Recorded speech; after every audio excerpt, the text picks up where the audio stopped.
Now for the EFD Group, Mr Farage. Thank you. Well, even by the standards of this place, today's atmosphere has been leaden.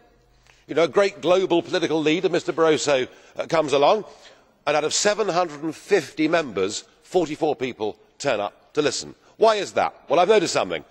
I've been here 15 years, but in the last 5 years, something really big has changed. The European dream is crumbling, absolutely crumbling.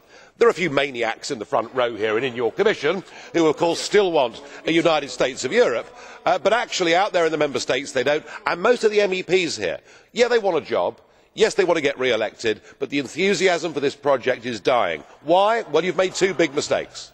The first mistake was, of course, to extend the Eurozone. It would have been OK had it been just Germany and a few northern European countries, but to bring the Mediterranean in to the Eurozone has been a disaster. And the second mistake was to allow the free movement of peoples to southern and to eastern Europe. You know, we in the United Kingdom, who have been the most open country with regard to immigration of any European country through a history that has lasted hundreds of years, now have 4,000 migrants a week that come to Britain from the European Union and stay for a year or more. And these are the two realities that have hit home to people. The EU doesn't work economically, and open door migration is fundamentally changing societies in ways that people don't want.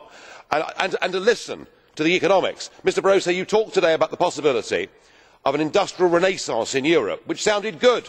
Lighter touch regulation, all very encouraging, and then you say, but we must pursue our climate change carbon targets.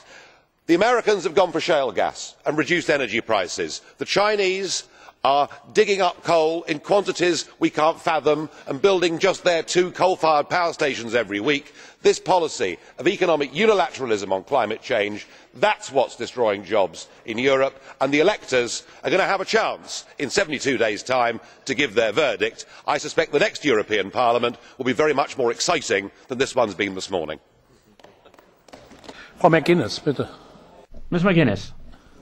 Mr Farage, I hope you will answer my question, please. You talk about excitement in politics and a leaden debate. With the greatest of respect, I don't want excitement in politics. I want people who work. Will you please commit to stay in this chamber and listen with respect to the responses of those who will be here? Your practice in the past has been to walk out. And could I say that you say that the enthusiasm for the EU is dimming? I think enthusiasm for UKIP is dimming.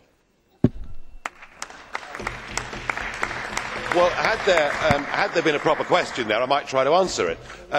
Euroscepticism is growing right across the European Union. Nobody here, not even the maniacs that believe in the project, would question that. It's coming in all shapes and forms. It's on the right, it's in the centre, and it's on the left. And the reason, of course, and you come from Ireland, so you should know better than anybody, the reason, of course, is that actually no one's ever given consent for a political European Union. The French clearly, followed by the Dutch, rejected the Constitution, and they rebranded it as the Lisbon Treaty, and only one country had a referendum on that. That was Ireland, and the people of Ireland rejected it. So you can't tell me there is popular support for a United States of Europe. Mrs Reding may believe it, Mr Barroso may believe it, one or two in the front row may believe it, but the peoples of Europe don't believe it. Das Wort hat jetzt the next speaker,